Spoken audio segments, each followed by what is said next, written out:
If you want to see the real way to make success easy in the gym or in any area of your life and stop giving up when you're already started, then you're going to want to watch this video or listen to this on podcast. Hey, it's Fahad here from TFF Fitness, and this is the podcast episode where we're going to talk about why people sort of tend to find it difficult to achieve their goals and why people tend to stop in the progress or stop in their tracks. And once you understand this, you're not going to do that anymore. You're going to find it that achieving your goals is going to be more effortless. I'm not going to say it's completely effortless, but it's going to feel more fluid, if you like. It's going to feel more congruent with the things that you're trying to do and the things you're trying to achieve, and feel almost effortless in order to achieve them. So it's kind of like if you love something, if you have a hobby and you're really invested in that hobby, you probably find that it's quite easy for you to do. Whereas if somebody outside tries it for the first time, they're going to struggle. It's kind of like that. Why do you think most people struggle? Why do you think people start a journey? Let's take fitness and health, because that's what we specifically focus on within TFF and within the realms of this podcast. They start the journey and then they struggle and they fail to see the results that they think they're going to get quickly enough, and then they stop.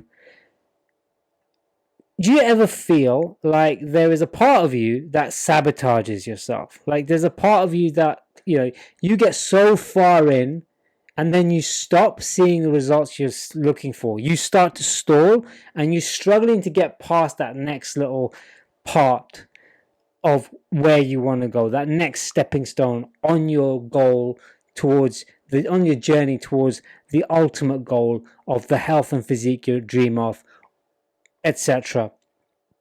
It's almost like your brain and your mind are working against you. And if you know why, it's important to understand why, then you can understand how you can overcome those blocks. So what we're going to do today, we're going to talk about that. We're going to talk about why you work against yourself, why you self-sabotage yourself, and why, with the best will in the world, you struggle to stay motivated and on the path to seeing the results you're looking for and then give up. If you are 35 or above and you're watching this, you're also going to understand roughly why you find it hard to get motivated to start in the first place. And it all boils down to your subconscious mind and your subconscious beliefs. We have something in our mind called the subconscious part of our mind. And if you're unfamiliar with that term, think of it this way. There are two parts of your mind. There's your conscious mind, which basically is that decision-making part of your mind where you have conscious control over.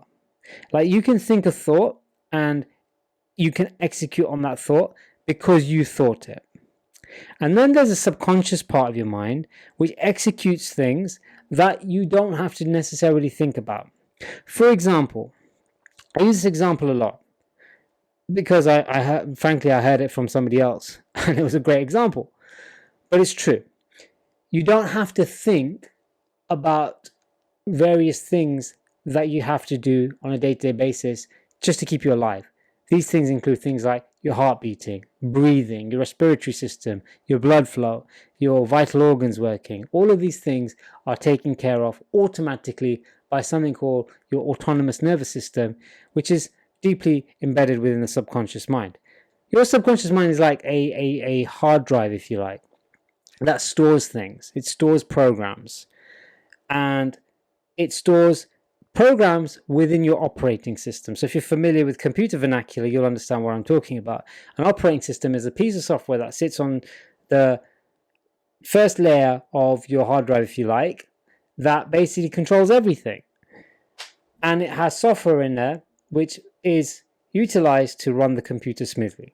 And you have software embedded within you to keep you alive, such as heart beating, breathing, etc. That's standard out-of-the-box stuff.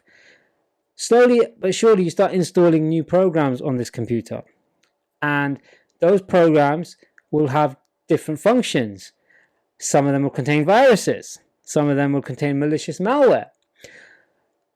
When you're young, when you are at the age of 0 to 7, you're just an operating system with the bare bones programming to keep you alive. Things like heart beating, breathing, etc. Your vital functions. And then you start embedding new programs based on what you see around you, what your parents are teaching you, what your relatives are teaching you when you start going to school, what your school's teaching you, what you see in the media, what your friends start telling you, etc.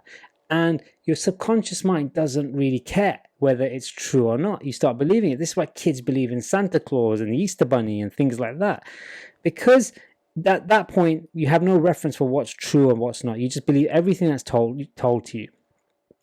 And at some point after the age of 7, you start to create critical awareness, and you can start to discern fact from reality. And a lot of this will come from what's already been pre-programmed in you based on what you've learned from your parents, from your teachers, and from society as a whole.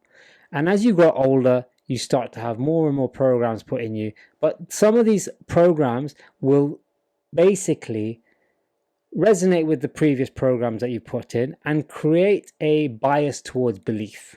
So you'll have a belief bias based on everything that you've been brought up to believe, from religion, politics, culture, all of these things. If you're brought up in a household where it's strict on a certain religion and you believe that that's your only way to heaven, then chances are everything else that other people believe is wrong. Or if you are living in a household where your parents are staunch conservatives, then chances of you becoming a conservative when you're older is going to be higher than you going off and voting for Labour. All of these things stack up over time. So if when you're younger, your environment and your parents and the people around you are healthy, are fit, are eating well, are exercising, are going to the gym, are active, chances of you being an active, full functioning adult when you're older are higher than not. If, on the other hand, you grow up in a household where people are smoking, they're eating a poor diet, they rarely exercise, there's obesity, there's illness, etc., in that household, in that family, then chances of you doing the same thing when you're older are quite high as well. Now, it's not that it's written in stone, you can change the script, but the older you get, the harder it is to change that script. And around 35 or so, you've pretty much got your scripts embedded, right? It's not to say that you can't change the script at that age, it's just difficult at that age. And at that age, this is why most people 35 and above come to us and say, well, I really want to lose weight, but I don't have the motivation. It's not that you lack the motivation, my friend. It's that your mind is now programmed in such a way that if you enter a code or a program that's different or incongruent with the beliefs and the patterns you've already held, you're going to put that computer or that brain into freak mode, and it's going to fight against you. So how do you stop it fighting against you? And how do you start to see things become more effortless? I was having a really good conversation with a new client today, right? And she told me that she's been with us for 2 weeks, and she's been really good with her nutrition. She started training. People have noticed that she's losing weight already. She's starting to feel better about herself, and she has a big smile on her face. And she told me she's lost a little bit of weight already. And I was just there smiling back at her, and I said to her, "Do you know what we call these moments?" And she said, "No." I said, "We call these moments bright spots." Now, bright spots aren't something we invented. They're from a book called Switch by Dan and Chip Heath. And basically, a bright spot in its very basic essence is when you start to notice things that are going right, you basically call them a bright spot, and you build up a list of the right things that are going right for you, and then it's easier to stay motivated on the subject. And I mentioned to her that this is one thing that's really important, and what we lack in society is we're so used and so focused and so trained to look at what's not working in life. We're always looking at the worst case scenario, especially being British. We always look at the glass as half empty. We start to get conditioned to looking for what's not working. And when you start to get conditioned to look for something, that's what your brain is going to manifest. That's what you're going to start focusing on, and that's what you're going to start attracting into your life.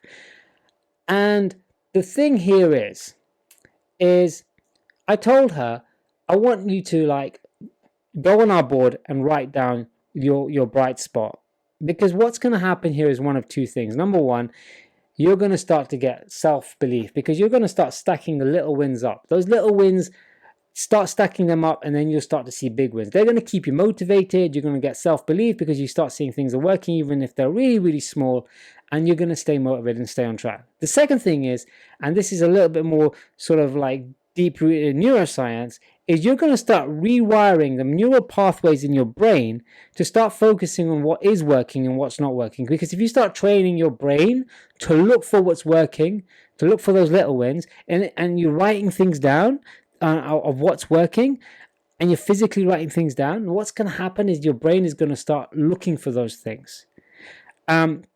And I want to show you something. I want to teach you something called your reticular activation system. But before we go into this really cool little experiment, and I talked to you about the reticular activation system, I want to talk to you about something called psychocybernetics. Now that sounds really fancy. It sounds like something to do with AI or robots, right? I thought so too when I first heard the term. Psychocybernetics is a book, and it was written by a psychologist called Dr. Maxwell Maltz many years ago. It's an absolutely amazing book about human psychology and how we do things and why we do things and how to change habits. And one of the things that Maxwell Maltz talks about is this servo mechanism in our brain. So if you have a missile, for example, a homing missile, and you have a target locked onto that homing missile, that missile will go to that target because it's got a target to lock onto. And our brain, our mind, our subconscious mind, and our reticular activation system acts in the same way. So if you find that you're always struggling to go past a certain weight, or you're struggling to make a certain amount of money, or you get to a certain point in your life and you always go back to where you started from, this is why. This is because of that servo mechanism within the brain that always brings you back to where you started from, or makes it a struggle for you to see results or break through plateaus. It's kind of like a thermostat. If you set your thermostat to say 21 degrees and it starts to get cold in the room, what's going to happen is that the boiler's going to kick in, the thermostat's going to kick in, and it's going to make sure that the room starts to warm up to 21 degrees and stop the boiler or stop the heater from raising temperature higher than that. So there is a thermostat that controls the temperature of a room. Very similar, we have thermostats within our mind that control what we experience. So if we're always conditioned to a certain weight, to a certain experience, to certain foods, certain hunger levels, etc., then when we change that and we start to change the amount we weigh or the amount of calories we eat, that inner thermostat in our brain kicks in and it tries to bring us back to where we started from, because it knows what it's comfortable with, because it's survived at that point.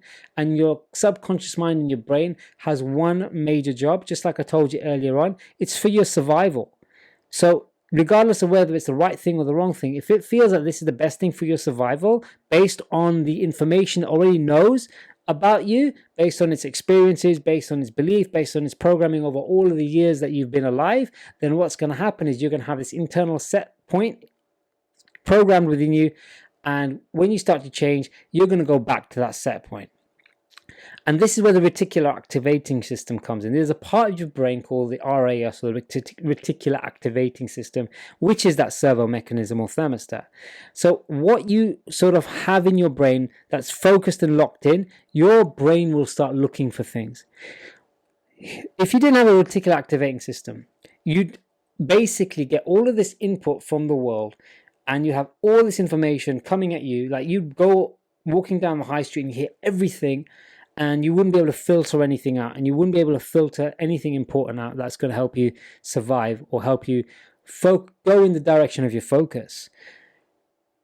And the reason we have that is to keep you safe and keep you alive, and to keep you from, being confused. Here's a really cool little experiment. I did this with my client today. We have, obviously, if you've been to our facility, you've seen our branding, a lot of it's green. So I got her to close her eyes. Before I asked her to close her eyes, I asked her to sort of like look around the room. And look at everything that's green. So I'm going to ask you to do this as well, wherever you are. Look around your room right now and focus on everything you can see that is I'll stick with green, right? Look at everything in your room that's green. I want you to look right now and sort of like make a mental note in your head of everything that's green. Okay, you done that? Now I want you to close your eyes and name me everything you saw that was blue.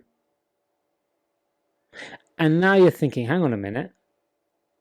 You're confused now because your focus was on the green, and now I've asked you to think of everything that was blue, right? Can you see how what's just happened? So your focus that you've basically programmed within your mind at that point was green, green, green, green, green. I asked you to close your eyes. You can't see anything now. If I asked you to pick green things, you would have been easily able to tell me one or two things at least very quickly. But now I've asked you to look at blue, and it's probably harder for you to find anything that's blue in your room right now. And if you've done that with me, you'll probably attest to that as well. And that's your reticular activation system in full force, full swing. Okay, so when you start doing something for the first time or something new, or you've gone to a certain point and you're struggling to break through the next barrier or that plateau, chances are you've hit that reticular activation system switch, and it's trying to find things that are going to keep you where you are. That thermostat has switched on, and it's bringing that temperature back to where you were normally set. And this is the clever thing here. You can program your reticular activation system. If you are always looking for evidence to verify what you believe, you will find it.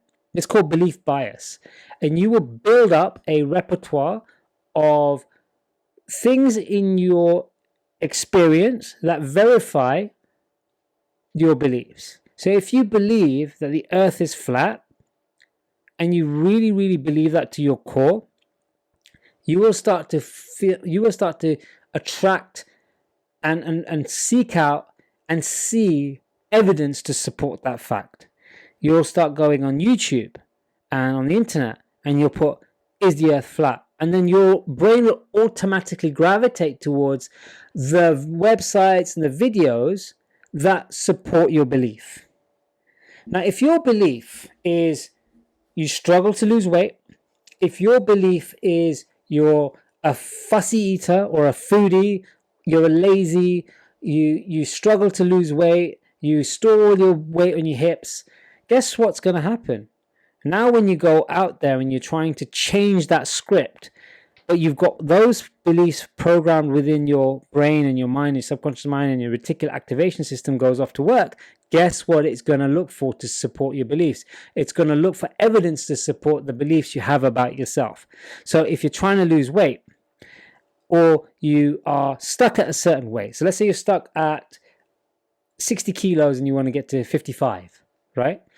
Or 70 kilos and you're trying to get 65 and you're stuck there. But you keep telling yourself, oh, I never get below a certain weight. I've always found it difficult to get below this weight. This is the weight where I get to and I just stop losing weight. Well, guess what's going to happen? Because you believe that deep down, your reticular activation system is going to find things to support that, and then you're going to then do things subconsciously to stay at that weight, right? It's very important that we start to change the beliefs, and the way we change the beliefs is through rewriting that script. And it's difficult, I'm not going to lie. To rewrite 35, 45, 55 years of programming can take a while, but it's not impossible. And one of the key things you can start doing is start consciously looking for evidence. Start consciously looking for evidence of things that are supporting who you want to be or where you want to get to. Start consciously looking for evidence of people around you that are doing the same thing. It's really important that to create an environment that supports that as well. So if you're trying to lose weight, for example, lose body fat, and you're hanging around people who are always eating fast food and junk food, and they're not in the best shape of their life, and you're trying to lose the weight and trying to get in the best shape of your life, it's going to be far more difficult than if you create an environment where you are around people who are on the same path as you, or you're around people who are in great shape and they're eating better food, making better food choices. That's going to rub off on you, because ultimately, as a human being, we have this thing where we want to be like the people we're around. So if we're around people that are a certain way, We'll start acting that way because we don't want to be ostracized from that group. There's safety in numbers, and remember, your primal part of your brain, the primal unit of your brain that is ultimately working to keep you alive, because that is the most important function of the brain, that is to keep you alive, wants to keep you safe. And if safety means doing what the pack is doing, even if it's the wrong thing, that's what you'll start doing. If you start hanging out with 5 or 6 junkies who break into people's houses just to get their money to get their next fix, and that's all you know, and that keeps you safe and you feel protected within that environment, you're going to do the same thing. This is why people join gangs. This is why young people join gangs. Even if they know it's the wrong thing to do, they'll do it because they'll feel safe in that gang. Because if there's another postcode out there that's coming for them and they believe that, but within this gang, they'll be protected. And if that means going around doing stupid things, so be it. I've got that protection. If I'm not part of this gang. So choose your gang. Like, choose who you hang around with. For me, I'm very sort of reclusive. I don't have a lot of people to hang out with, but I do go out of my way to hang out with certain people when I've got the opportunity to hang out with them. And I'll fly out of the country to meet these people because I want to be around people who I feel are where I want to be in life. And the more I'm around these people, the more I'm going to change my behavior to be in line with them, which is then going to bring me closer to the things that I'm looking to achieve. So this is the key thing here. This is what I really want to express upon you today, is that you have this programming within you, this subconscious programming that's holding you back. It's literally not allowing you to move forward. You can fight against it. And this is what most people do. They fight against the program. They fight against that subconscious subliminal programming that's within them. They fight against a particular activating system. That's literally like going into your house on a hot day and setting the thermostat to higher degrees and then just blowing the fan and hoping that the room will get cooler. And as the room does get cooler, that heat is just going to kick in and just keep making the room hotter. What you have to do is you have to change that thermostat. And in order to change that thermostat, you have to change the beliefs and the programming in your head and in your mind. And like I said earlier, that's no easy task, but it is possible. You can change the programming. And the way you change the programming is you change the input. In computer parlance again, it's all about input versus output. So if you put garbage in, you get garbage out. If you put the right stuff in through the input, i.e. what you listen to, who you hang around with, what you watch on TV, what you read, what you associate with, who you associate with, what you watch online, etc. These things will then have an influence on the beliefs you have. So for example, right? If you aren't a spiritual person, but then you get forced to go on a spiritual retreat for a month, and all you are around are people that do a certain thing and live a certain way. For the first couple of weeks or couple of days, you're going to fight against it because that's against your programming. But slowly but surely, you're going to have to now fit in with this crowd, and then you'll start doing what they do, right? Because that's how the human brain works. So now you start trying to fit in with this crowd, you start behaving like the way they behave, and then that becomes your new programming. That becomes your new belief structure. And then slowly but surely, and eventually, their belief structure will roughly represent your belief structure, and then you'll start doing what they're doing, and you'll start getting the results that they're getting. If you start hanging out with bodybuilders, and you start eating like them, and start training like them, and even if you don't like the food and you don't like hanging out with them, eventually, if you carry on doing that long enough, you have no choice but to follow suit and start eating like them and start looking like them, because you want to stay around that crowd. As long as you put yourself in that crowd and you see the safety within that crowd. Obviously, if you feel unsafe in that environment and unsafe in that crowd, you'll want to leave it. Your mind will do what it can to leave it. And some people leave in negative ways, and I don't want to go into that topic. So, It's really important to understand this. And I hope that this has given you some inspiration and information on what you need to do next. You need to go deep now. This is a lot of deep work, right? But you've got to go deep and understand what are the subconscious beliefs that you have about yourself, about the goals that you're trying to achieve.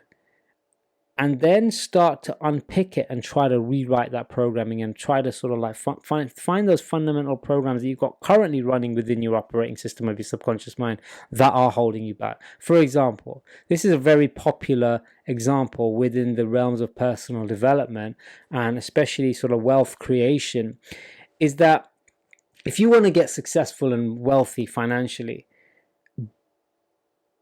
and you grew up and your parents told you that money was really hard to make, and that kept over and over and over was repeated to you, then that's going to become a part of your brain. So you're going to now find it hard to make money.